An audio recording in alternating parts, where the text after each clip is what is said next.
today I'm going to be using up some of our banana pepper harvest and making a banana pepper hot sauce. This recipe is quick and it's very easy to make, and it also uses a lot of banana peppers, which is great because we always have more than we know what to do with when harvest time comes around. And we've already made several batches of pickled banana peppers, and if you like pickled banana peppers, this hot sauce is definitely for you because it uses a lot of the same spices and it has a very similar flavor profile as pickled peppers. Banana peppers are not spicy on their own, so I'm going to be using a jalapeno pepper, but you can use a serrano pepper or a habanero or even a ghost pepper if you really want to give this hot sauce a little bit of extra kick. Of course, if you happen to be growing a hot variety of banana pepper, you can feel free to use them on their own. So for this recipe, all you need is a pound of banana peppers that are chopped and seeded. And these banana peppers were weighed to be just about a pound before I chopped the ends off and before I seeded them. And you don't really have to overthink the thickness of how you chop them. These are not going to be pickles, they're going to be blended into a sauce, so just make sure the pieces will work well in your blender.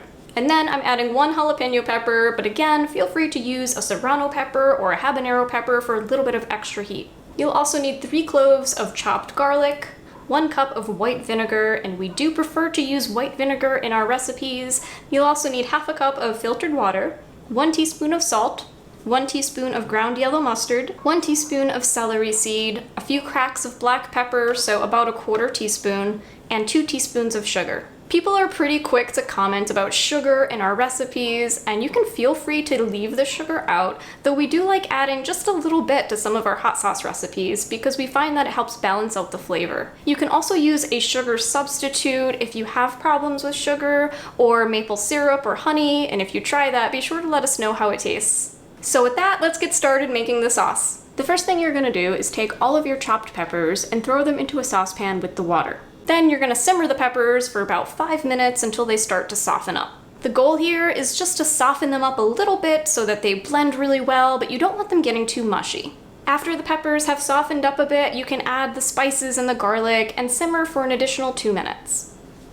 Then you're gonna remove the mixture and allow it to cool for a few minutes before blending.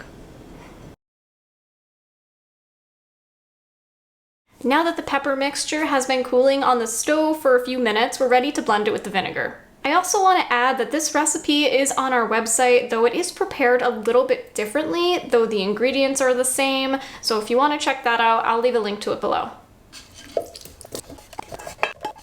Thanks, Cal. Alright, so the pepper mixture is all in here. It still is a little bit hot, but I'm going to add the vinegar and blend it up. And I'm excited to see the color of this because I threw in some orangey red banana peppers as well, so that might contribute to the color a little bit. We'll see. Alright, so that looks like a really good consistency. If you want to thin it out anymore, you can always add more vinegar. And I'm going to give it a little taste before I pour it into my jars. Yeah, that's really good, and it has that tang and zing from the vinegar, similar to how pickled banana peppers have that flavor. It's not as spicy as I want it to be, so I have an idea. I'm gonna add a few of these guys. I'm just gonna throw in a few of these hot red chilies and blend them. There it is, it has much more spice now. This is also a really great base recipe to work with. You can add cumin or coriander or oregano or other spices and really add some other levels of flavor to this sauce.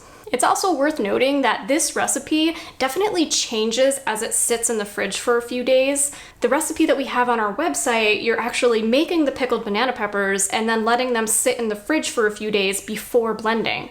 I'm gonna keep this really simple. Instead of putting this into hot sauce jars, I'm just gonna use ball jars because if I were to pour them into hot sauce jars on camera, I know that a huge mess would come of that, so we'll just keep it simple. I really like the consistency of this sauce. It still has a little bit of chunk in there, which is great. This works really well on chicken and fish. You can also put it on tacos or sandwiches. Anywhere you would use pickled banana peppers, this recipe is great for. And as you can see, the color is pretty nice as well. If you use brighter banana peppers, of course that will change the color of your sauce. If you want to throw a red ghost pepper in there, that's going to change things up a lot as well. And exciting news, our cookbook is almost done. We're very excited to be sharing all of our spicy recipes with you, from hot sauces like this to meals and desserts and drinks and everything else in between. If you're interested in our cookbook, I'm gonna leave a link down in the description below where you can get first access to that when it's ready. So that's all there is to it. If you try this banana pepper hot sauce recipe, let us know in the comments what you might have added to it to make it your own. Let us know how the flavors changed over time and what you thought about it. We'll be making a lot more recipes in the kitchen as the harvest season rolls in. So thanks so much for watching. I'll see you next time.